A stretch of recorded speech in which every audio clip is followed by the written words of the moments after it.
Okay, so good morning everybody, and thank you very much for asking HS2 to come and speak this morning. I was recently reflecting on a piece of work that I undertook for the Scottish Government on the new road crossing over the Forth a few years ago. And when I undertook that review, I remember reflecting on the rail crossing. The rail crossing was built in the 1890s, and it was the longest cantilever bridge of its time at that point. And today, it still has 200 trains a day go over it, even though it's from the 1890s. And I was reflecting on the fact that even though the technologies of the trains that have changed significantly that go over that bridge is still standing. And for me, that's what infrastructure is all about. Great infrastructure will stand the test of time, will be there for generations and generations, and will give back real value to the country. That, for me, is why I'm so excited to be part of HS2. HS2 will undoubtedly become the backbone of the network of the rail industry by 2033, when it's completed. There's no doubt that since the 1900s, this will be the first new network to be built north of London. That's telling in itself. That means we as HS2 have a huge responsibility to get this right and to do it well. We really do need to make sure that the infrastructure that we deliver will be flexible, adaptable, and will respond to changing requirements over the years, not least because we've got 15 years before it's actually completed. So today, what I'd also like to cover is a bit of an update of actually, where is HS2? There's a lot out there in the media, and just to share with you actually where we're up to. 2017 was a significant year for us. We got our royal assent for phase 1. And phase 1 is a part of the route from London to Birmingham. We also had a series of announcements in July. So we announced that the main work civil contractors were appointed for phase 1. We announced that we deposited the 2A hybrid bill, which is the extension of the route from Birmingham to Crewe. And we also announced the route for 2B, which is the Y part of the route, which is on the east side from Birmingham to Leeds, from the west side from Crewe to Manchester. A really, really big year for us. Phase 1 has since moved from design to construction. And as you'll see from the hoardings, both at Euston and at Curzon Street, this is a really significant time for us. We've started, and that's a real momentum that we can bring through from 2A, which is in Parliament, to 2B, which has got 4 years before it'll come out of Parliament. Very monumentous time for us. So we need to ensure that throughout that the process of undertaking our contracts in phase 1, that we share with the market what the opportunities are. We've already given almost £8 billion of contracts in phase 1, over 4 JVs. By the end of next year, that will be 20 billion.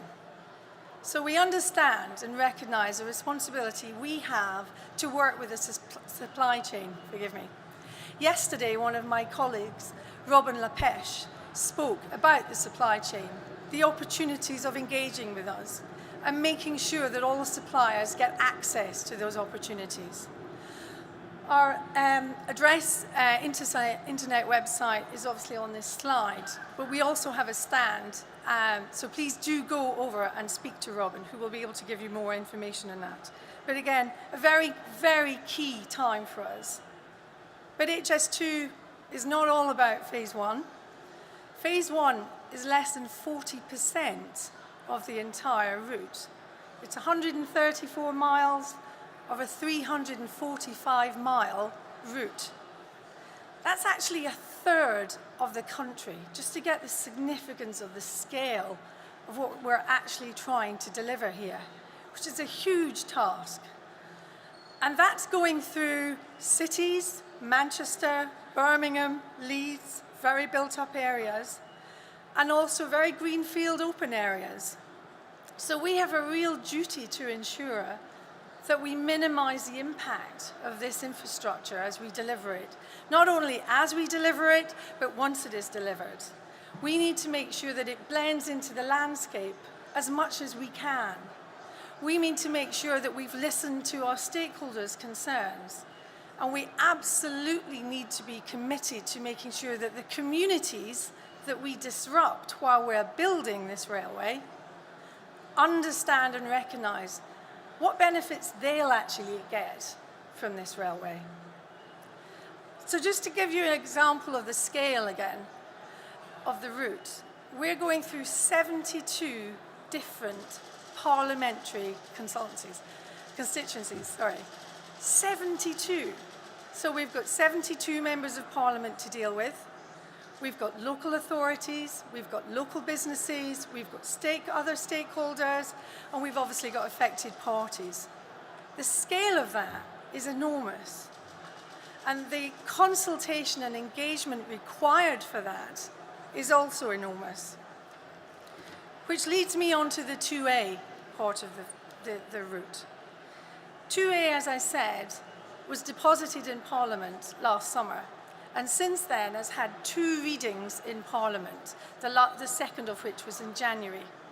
And I'm very pleased to share that we got a 12-1 all-party majority in approving that reading, which is very significant for the level of support we are now getting in Parliament. On the completion of the reading, we then went into the petitioning period, which was an almost 8-week period where individuals and groups could petition and share their issues and concerns about our route. Once that closed, we set up a select committee, which 6 members of Parliament sit on, and we spend up to the next year in select committee answering the concerns, taking on board the questions that our stakeholders and petitioners have, and coming to an understanding of what we will need to do with the route to make it acceptable for our stakeholders. No small task by any means.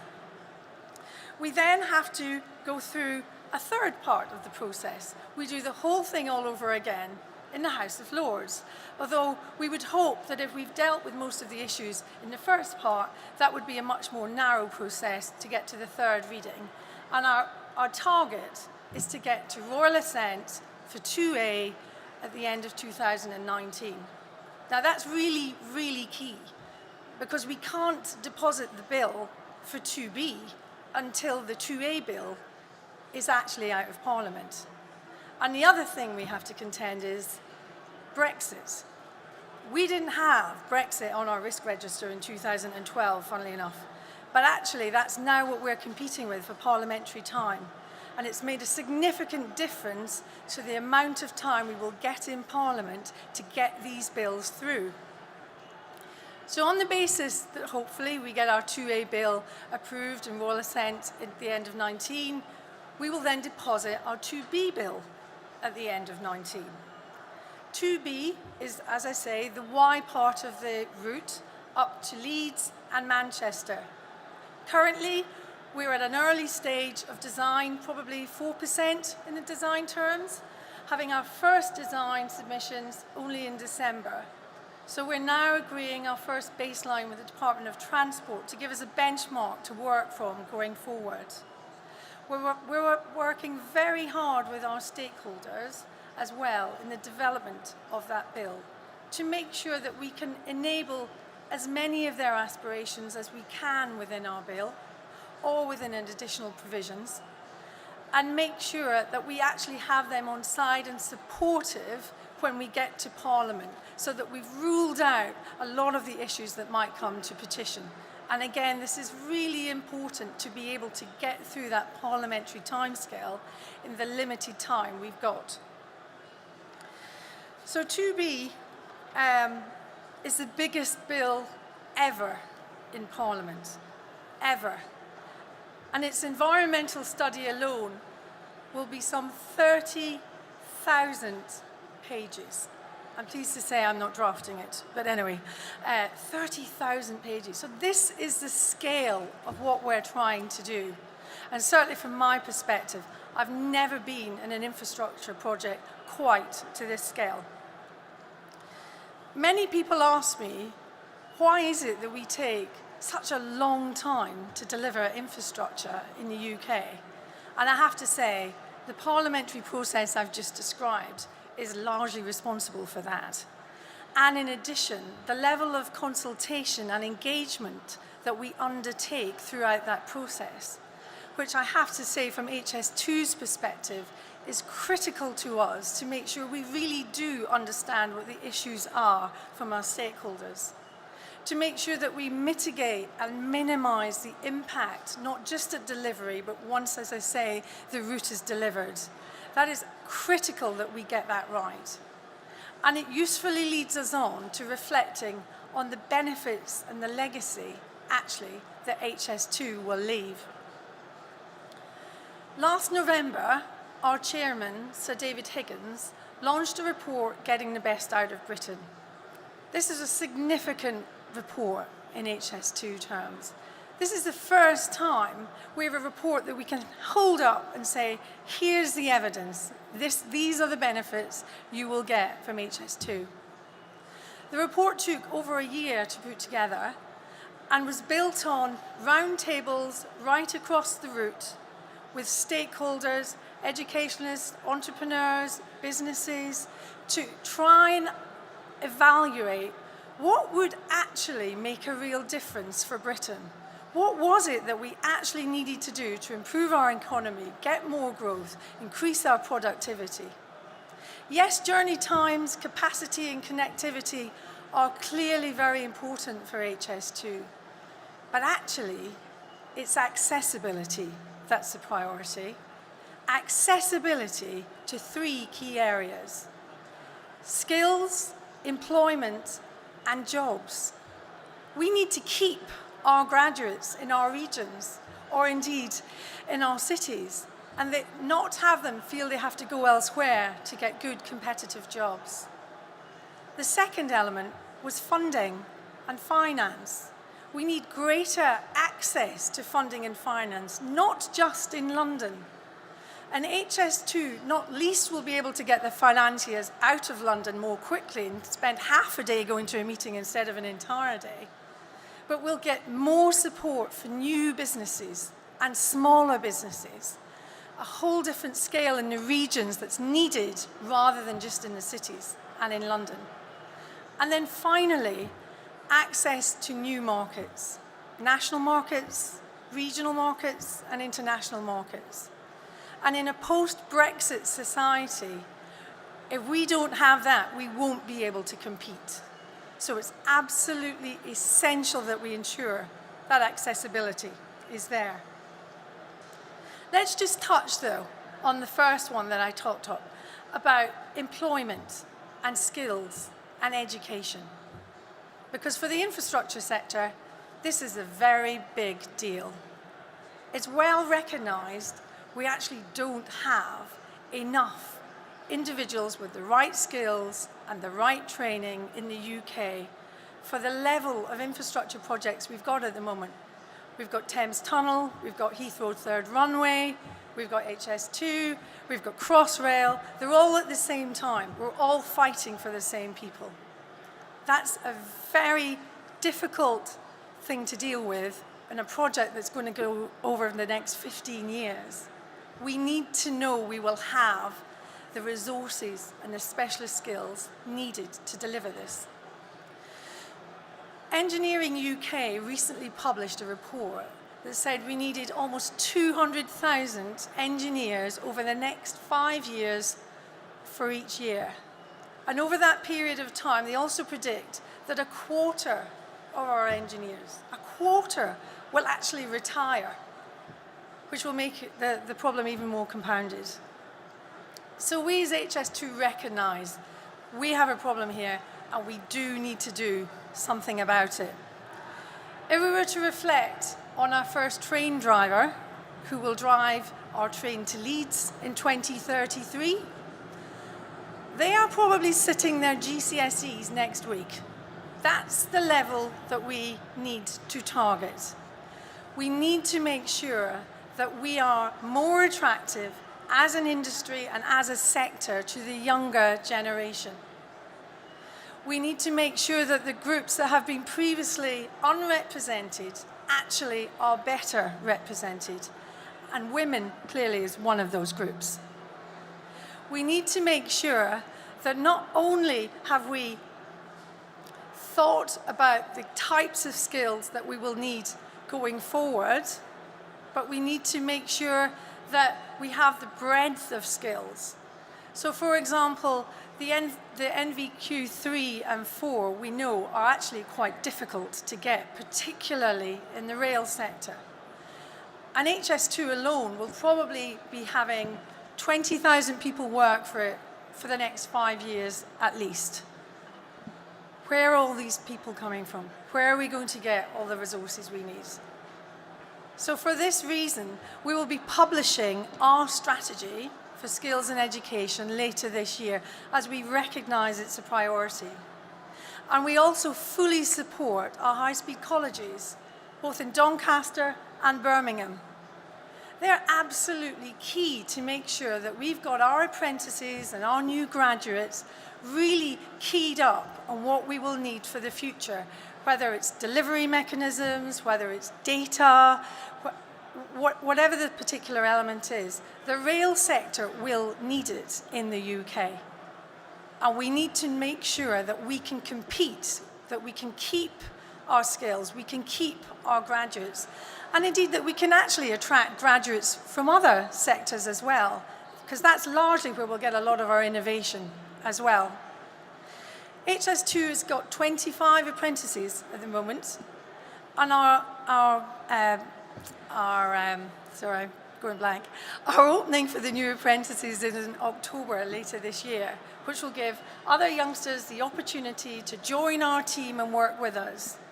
What is really exciting is our graduates will have more than 10 years to work on HS2. Now that is really unusual. So we can make sure they get a real breadth of experience right across the organisation. So not only do they add experience to the delivery of HS2, but actually they bring that back to the industry as well and ensure that actually UK is seen as a leader in the infrastructure for the skills that it's got. So just to conclude then, I started by reflecting on the Victorian rail crossing in Edinburgh. And the reasons for that are clear, that HS2 similarly has a responsibility to deliver infrastructure that will stand a test of time for generation to generation. But we really must ensure that we deliver our objectives and our legacy. And largely, we must ensure that that growth to Britain, the rebalancing between the south and the north, the connecting between the Northern Powerhouse and the Midland Engine, that we succeed in doing that through HS2. And most importantly, we do that also through the development of jobs, employment and training in this infrastructure sector. And we continue to make this sector great in the UK. Thank you very much. Thank you very much, Lorna. Thank you for a great presentation. We do, as we said earlier on, have time for a few questions. So if you do want to ask one, please stick your hand up and we'll get a microphone to you. Lorna, I'd like to ask you one myself. You mentioned Brexit really as a threat to parliamentary time more than anything else, and that you hadn't considered this when the plans were first drawn up back in 2012. Do you see Brexit as a challenge in any other area, or is really, does the HS2 project sort of cement all that, so it isn't really a problem? I think from a benefits perspective, Brexit actually helps HS2 for all the reasons that I explained from the accessibility. We need to be able to compete as an island, and to be able to do that, HS2 will give us significant improvement in our economy and significant improvement in our productivity, and that will be the telling element. So I would say that's the strongest alignment with Brexit. Good, so a bit of a pro-Brexit message there, but thank you all for attending, and thank you for giving up a valuable time, Lorna Pimlott.